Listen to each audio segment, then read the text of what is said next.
કેવા લોજિક આપીને આપણું મન ડગાવી દે. લો તમારા બા તો આટલી સેવા કરતા ને આટલી ભક્તિ કરતા તોય હોસ્પિટલમાં જવું પડ્યું. એટલે ભક્તિ ને હોસ્પિટલનો મેળ ક્યાં?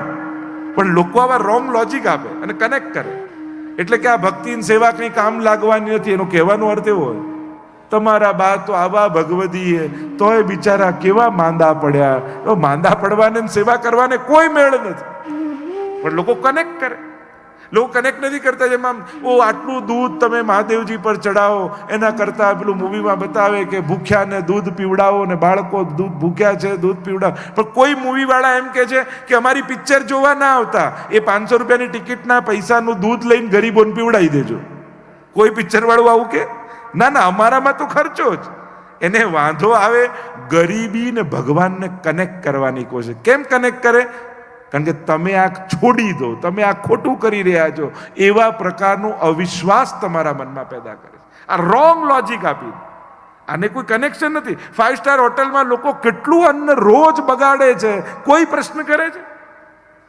લગ્નોને જમણવારોમાં કેટલું બગડે છે, કોઈ પ્રશ્ન કરે છે? પણ એમને વાંધો આટલી નાનકડી ઠાકોરજીને ધરેલી કટોરી સામે છે. લોકોને ત્યાં વાંધો છે. એટલે ખોટા લોજિકોની જાલમાં ફસાતા નહીં. લોકો આવા રોંગ લોજિક આપી આપણી શ્રદ્ધાને ડગાવવાનો પ્રયાસ કરે. નહીં તો બીજા ઘણા લોજિક આપી શકાય, ઘણું બધું કરી શકાય. એમ નથી કહેતા કે એને કારણે ગૌપાલન આટલું બધું વધે છે, આટલી ઇકોનોમી ચાલે છે, ડેરી ઉદ્યોગ ચાલે છે, કારણ કે દૂધની જરૂરિયાત છે. લોજિક તો આવો આપી શકાય. પણ લોકોને ગિરિરાજજી ઉપર દૂધ ચડે કે મહાદેવજી પર દૂધ ચડે, વાંધો ત્યાં આવે. લોકો બગાડ કેટલો દુનિયાભરમાં કરે એનો કોઈ પ્રશ્ન નથી કરતા. મૂળ વાત એ છે જેને જે માનતા નથી એ ઈચ્છે છે કે તમે પણ માનવાનું છોડી દો. તમારી શ્રદ્ધાને ડગાવવાનો આ પ્રયાસ છે. અને એટલા માટે અત્યારના સમયમાં ચેતવાની જરૂર છે. સમાજ સેવાના નામે, દુઃખ દર્દના નામે, ગરીબોના નામે લોકો તમારી શ્રદ્ધા ન ડગાવી જાય એના માટે પણ સાવધાન રહેવાની જરૂર છે. કારણ કે લોકોને ઇમોશનલ કરવા માટે બીજા કયા શબ્દો વાપરે? એટલે આ બધા સામે મૂકે ઓપ્શનમાં, એટલે માણસ ઇમોશનલ થાય. ના, વાત સાચી છે, આને કરવું છે. પણ એમ ના કે આને જમાડો ને. બંને વસ્તુ ના થઈ શકે. જરૂર થઈ શકે, માણસ પાસે સામર્થ્ય છે જ, પણ લોકોને તો આ બંધ કરાવીને આ ચાલુ કરવું છે. આ દુનિયાની વિચિત્રતા છે. આ કલિયુગની ચતુરાઈ છે. એ તમને હાથ પકડીને નહીં છોડાવે, એ તમારી બુદ્ધિમાં શંકા નાખીને તમને ભગવાનથી દૂર કરશે. આવા લોજિકો નાખીને દૂર કરવાનો પ્રયાસ કરશે. અને એટલે આપણે સાવધાન રહેવાનું. ઠાકોરજી પાસે જઈ યા દૂધ ચડાવી ગિરિરાજજીને, ગિરિરાજજી પાસે માંગીએ કે હું ઘણી હોસ્પિટલો બાંધી શકું, ઘણા ભૂખ્યાને જમાડી શકું. હે ગિરિરાજ બાબા, આવું સામર્થ્ય મને આપજો. તો ચોક્કસ ગિરિરાજ બાબા તમને સામર્થ્ય આપશે. આવો વિચાર કેમ ના આપીએ? પોઝિટિવ વિચાર કેમ ના આપીએ? આપણે બધાને નેગેટિવ વિચાર આપી અને છોડાવવાના પ્રયાસ કરીએ. જ્યાં બળ લેવાની જગ્યાઓ છે, જ્યાં શાંતિ પામવાની જગ્યાઓ છે, જ્યાં પ્રેરણા લેવાની જગ્યાઓ છે, ત્યાં જતા બંધ થઈ જશો ને તો જીવન ક્યાંક ક્યારેક કોઈ અધોગતિની દિશામાં જતું રહેશે, ખબર નહીં પડે. એટલા માટે આ બધા સ્થાનોમાં જવું જરૂરી છે. જ્યાં જઈને પવિત્ર વિચારોથી મન ભરાય ને એવા સ્થાનોમાં રોજ જવું જોઈએ. નહીં તો સારા વિચાર લેવા જશો ક્યાં? ઘરથી બહાર નીકળો, આ ચારે બાજુ એવું જ દેખાશે જેનાથી મન બગડે. છાપું ખોલો, મન બગડે. ટીવી જ ખોલો, મન બગડે. મન બગડે એવું જ ચારે બાજુ છે. તો મનને ઉત્તમ વિચાર મળે એવી એક જ જગ્યા ભગવાન, એની કથા, એનું મંદિર, એનું સત્સંગ. ત્યાં જઈને મનની પવિત્રતા થાય. એટલા માટે આ નિતાંત આવશ્યક. અહીંયા કહ્યું ધર્મ ભજસ્વ સતતમ ત્યજ લોક ધર્માન સેવસ્વ સાધુ પુરુષાન યહિ કામ તૃષ્ણામ અન્યસ્ય દોષ ગુણ ચિંતન માસુ મુક્ત્વા. પિતાજી, હવે બીજાના ગુણ અને દોષ જોવાનું છોડી દો. ગુણ જોશો તો મોહ થશે, દોષ જોશો તો દ્વેષ થશે. બંને બાંધનારા છે. અમુક ઉંમર થાય ને ત્યારે માણસે લોકોને માપવાની જગ્યાએ પામવાની કોશિશ કરે. નહીં તો ઘણા લોકો પોતાની ફૂટપટ્ટી લઈને જ ફરતા હોય, ફૂટપટ્ટી, તરાજુ બધું લઈને જ ફરતા હોય. ઘણાને જોખે ને ઘણાને માપે, અને એમાં જેની જિંદગી એ પામવાનું ચૂકી જાય. માપવામાં પડશો તો પામવાનું ચૂકી જશે. અને એટલા માટે લોકોને માપવાના પ્રયાસ ન કરો. દરેક વ્યક્તિને ભગવાને યુનિક બનાવ્યો છે. જો અહીંયા બધાને એક સરખા નથી બનાવ્યા, દરેકને યુનિકનેસ છે. દરેકની બધાની એક વિશિષ્ટતા છે, વિશેષ છે દરેક વ્યક્તિ. એટલે બધાને પોતાના જેવા જ વિચારવાળા બનાવવા સંભવ નથી. ગુણદોષ જોવાનું છોડો. તો શું કરું? સેવા કથા રસમહો નિતરામ પીબત્વમ. પિતાજી, સેવા અને કથાના રસનું પાન કરતા રહો. હવે જે સાથે આવવાનું છે ને એને બાંધવાની તૈયારી કરો. જે રહી જવાનું છે એના માટે આખી જિંદગી ખપાવી દીધી કે જે મૂકીને જવાનું છે. જો કર્મના સિદ્ધાંતોમાં પણ તમે જુઓ, વાપરી ગયા એ તમારા કર્મના સિદ્ધાંતોમાં લખાય, પણ મૂકી જાઓ એના માટે કાંઈ લખ્યું નથી. કોઈ કર્મના સિદ્ધાંતમાં ગીતાજીમાં લખ્યું છે આટલી એફડી મૂકી જાય એટલે એને એટલું પુણ્ય ક્રેડિટમાં મળે, એવું ક્યાંય લખ્યું છે? મૂકી ગયા કર્મના સિદ્ધાંત પ્રમાણે એ તમારું હતું જ નહીં, એ હતું જ બીજાનું. તમે તો નિમિત્ત બન્યા. તો આવું કરવું છે? આખી જિંદગી મહેનત તમે કરો, મજા કોઈ બીજો કરી જાય? તમારે આવું જોઈએ છે? ના. તમારી પરસેવાનો પૈસો, તમારી મહેનતનો પૈસો તમે આખી જિંદગીને વાવી અને આ ફળ ઉગાડ્યું. હવે એને તમારે એ રીતે મૂકી જવું છે કે જે નકામા કામોમાં વેડફાઈ જાય? ના. મૂકી ગયા કરતા તો મૂકી ગયાના અફસોસ સાથે જવું છે કે આપી ગયાના આનંદ સાથે જવું છે, એ તમારે નક્કી કરવા. જો લોકોને જોઈએ જ છે પુણ્ય, કંઈક સારું કરવું જ છે. ઘણા લોકો મૃત્યુ સુધારવાની ચિંતામાં જીવન સુધારવાનું જ ભૂલી જાય છે. મારા ગયા પછી આમ કરજો, મારા ગયા પછી. પણ ગયા પછી કેમ? પોતાની હાજરીમાં પોતાના હાથે જ કરી જાવ ને. હવે જવાનું તો છેલ્લે ગંગાજીમાં જ છે. તમારે તાંબાના લોટામાં લાલ કપડો વીંટળાઈને તમારે જવું છે કે જાતે જઈને ડૂબકી લગાવી છે, તમારે નક્કી કરવાનું. બીજા તમને તાંબાના લોટામાં લઈ જાય એના કરતા તમે ટિકિટ કપાવીને ગંગાજીમાં ડૂબકી લગાવીને આવો તો કેટલું સારું. તો મારા ગયા પછી આ કરશે એવા બધા ચિંતા, અને પાછું જતા જતા ટેન્શન, આ કરશે કે નહીં, પાછો ભરોસો તો હોય નહીં. એટલે પાછી એ ચિંતા કે આ કરશે તો ખરો ને.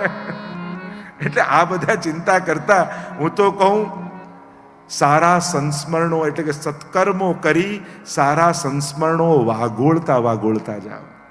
આ કરજો, આ કરજો, આ કરજો, એના કરતા આ કર્યું, આ યાત્રા કરી, કથા કરી, સેવા કરી, હોસ્પિટલ બાંધી, અનાથાલય બાંધ્યું, મંદિર બાંધ્યું, આ બધા જે સત્કર્મો કર્યા એ પુણ્ય સ્મૃતિઓનું સ્મરણ કરતા કરતા દેહ છોડો.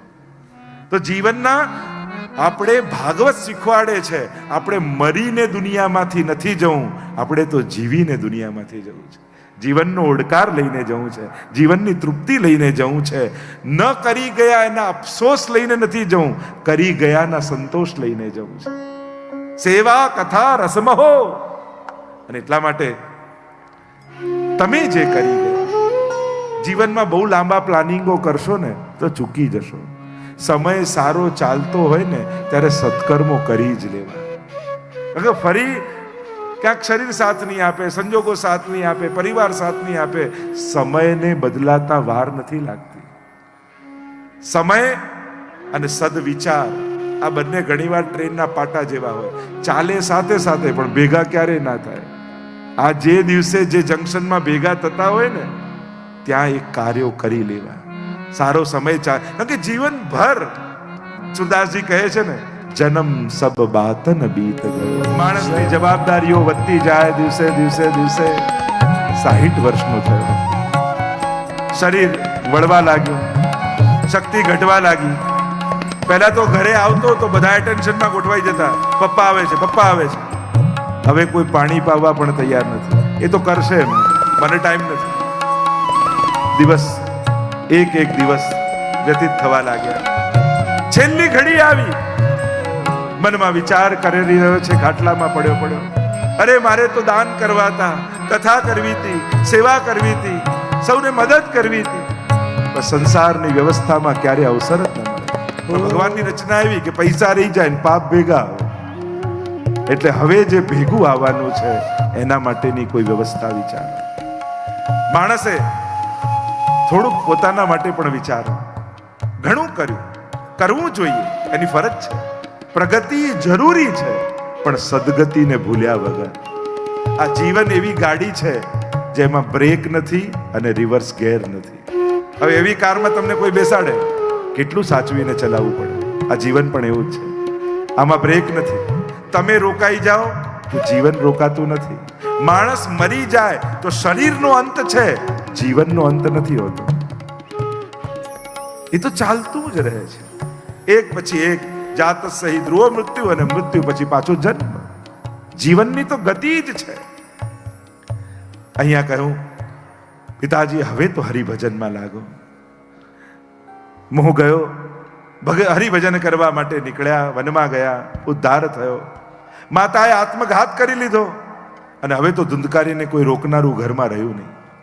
અને એ અવસ્થા બહુ જવાબદારી વાળી હોય છે, જ્યારે આપણા ઘરમાં આપણને કોઈ કહેનારું ન હોય, આપણા ઘરમાં કોઈ વડીલ આપણને ટોકનારું ન હોય. એ સમય મનુષ્ય માટે વધારે સાવધાનીનો હોય છે. હવે તો ધુંધકારીને જે જોઈતું હતું મળી ગયું. અને લોકો પણ અત્યારના સમય કે મારી લાઈફ છે, મને કોઈએ નહીં કહેવાનું, હું જે કરું મારી લાઈફમાં મારે કોઈની સલાહની જરૂર નથી, હું એકલો બધું કરી લઈશ. અરે તું નહીં રહે ત્યારે ચાર ખભા જોઈશે. વિજ્ઞાન પ્રયાસ કરે છે કે માણસને માણસ વગર ચાલે. વિજ્ઞાન ખૂબ કોશિશ કરે છે કે માણસને જીવવા માટે માણસની જરૂર ના પડે. પણ એ સમયે દુનિયા બહુ કદરૂપી હશે જ્યારે વિજ્ઞાન પોતાના આ લક્ષ્યને પામી જશે.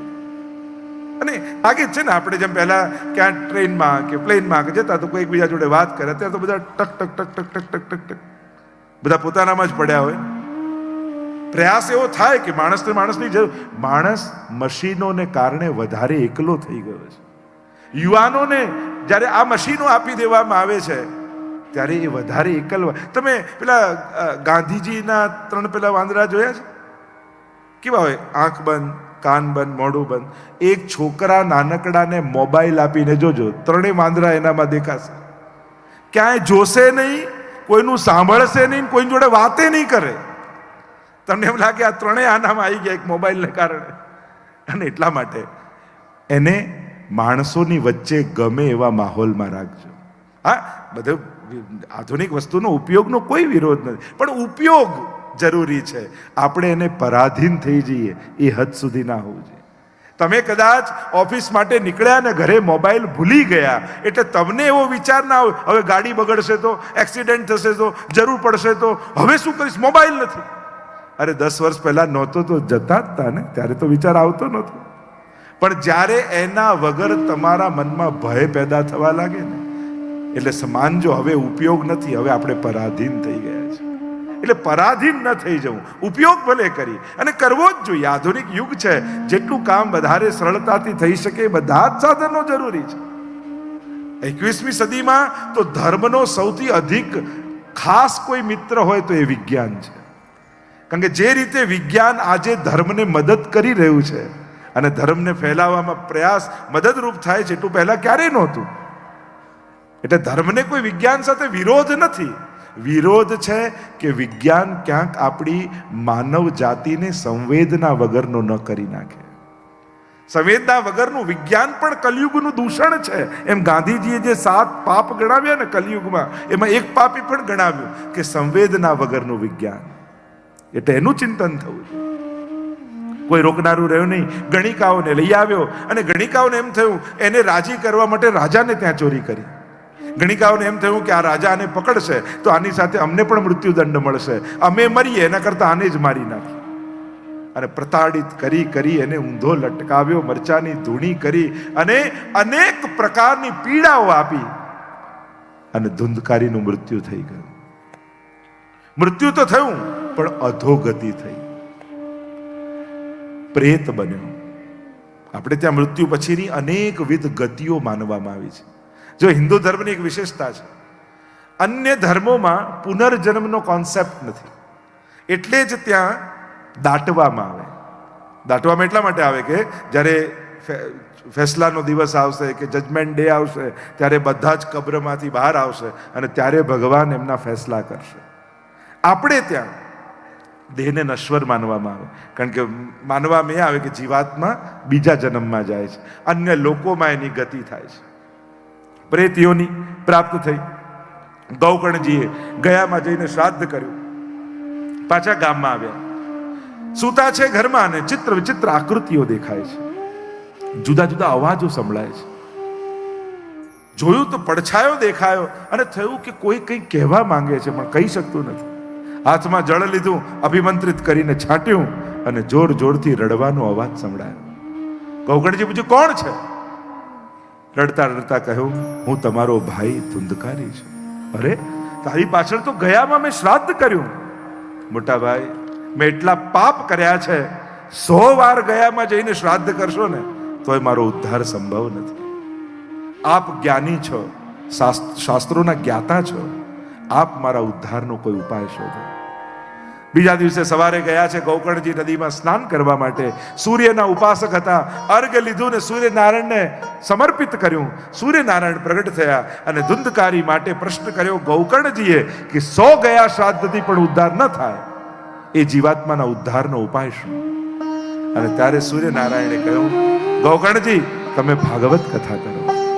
શ્રીમદ ભાગવતનું એ સામર્થ્ય છે, 100 ગયા શ્રાદ્ધથી પણ ઉદ્ધાર ન થાય એવો પાપી જીવ હોય એનો પણ ઉદ્ધાર શ્રીમદ ભાગવત કરી શકે છે. એવું મહાત્મ્ય ભાગવતનું બતાવ્યું. અને નક્કી કર્યું ગૌકર્ણજી કે હું પોતે ભાગવત કથા કરીશ. પંડાર બનાવ્યો, વ્યાસપીઠ બનાવીને ગૌકર્ણજી બિરાજમાન થયા. સમસ્ત નગરવાસીઓને આમંત્રિત કર્યા છે. આખો પંડાલ ભરાયો છે. એટલામાં ધુંધકારી આવ્યો. વાયુરૂપ છે પ્રેત. જોયું તો આખો પંડાલ ભરાયેલો છે. 7 ગાંઠનો વાસ પડ્યો છે. એમાં વાયુરૂપ પ્રેત ધુંધકારીએ પ્રવેશ કર્યો. એક દિવસની કથા પૂરી થાય ને વાસની એક ગાંઠ ફાટે. જો આ 7 ગાંઠનો વાસ આપણા બધાની અંદર છે. કામ, ક્રોધ, લોભ, ઈર્ષા, દ્વેષ, મત્સર, આ 7 ગાંઠો છે ને, વાસનાઓ જ તો વાસ છે. અને કથા સાંભળીને એક ગાંઠ ફાટવી જોઈએ. 7મા દિવસે આખો વાસ ફાટ્યો અને ભગવાનના પાર્ષદો વિમાન લઈને ધુંધકારીને લેવા માટે આવ્યા. અને ધુંધકારી જ્યાં વિમાનમાં બેસવા જ જાય ત્યાં ગૌકર્ણજી અવાજ લગાવ્યો, ઉભા રહો. કથા તો બધાએ સાંભળી છે, પછી વિમાન કેવલ ધુંધકારી માટે જ કેમ? અને ત્યારે સુંદર પાર્ષદોએ કહ્યું, શ્રવણસ્ય વિભેદેન ફલભેદો અત્ત સંસ્થિત. શ્રવણના ભેદથી ફલભેદ થયો છે. જે રીતે ધુંધકારીએ સાંભળ્યું એ રીતે બધાએ નથી સાંભળ્યું. એણે શ્રવણ કર્યું, મનન કર્યું ને નિધિધ્યાસન કર્યું છે. સાંભળો, ઘરે જઈને એનું મનન કરો કે આજે કથામાં શું આવ્યું, એકબીજાને શેર કરો અને પછી નિધિધ્યાસન એ પ્રમાણે જીવવાનો પ્રયાસ કરો. કહ્યું, હું ફરી કથા કરીશ. પુનઃ ભાગવત કથા કરી ગૌકર્ણજીએ. બધા જ નગરવાસીઓએ શ્રવણ મનન નિધિધ્યાસન કર્યા અને હવે તો ભગવાન પોતે પધાર્યા અને ભગવાન બધાને ભગવત ધામમાં લઈ ગયા. ભાગવતનું મહાત્મ્ય આવું બતાવ્યું. આવો પાપી ધુંધકારી, એનો પણ ઉદ્ધાર ભાગવતથી થઈ શકે. 6 અધ્યાયમાં ભાગવત શ્રવણની વિધિ બતાવી અને 6 અધ્યાયને અહીંયા વિરામ કરીએ. બોલો કૃષ્ણ કનૈયા લાલ કી જય. ભાગવત ભગવાન કી જય.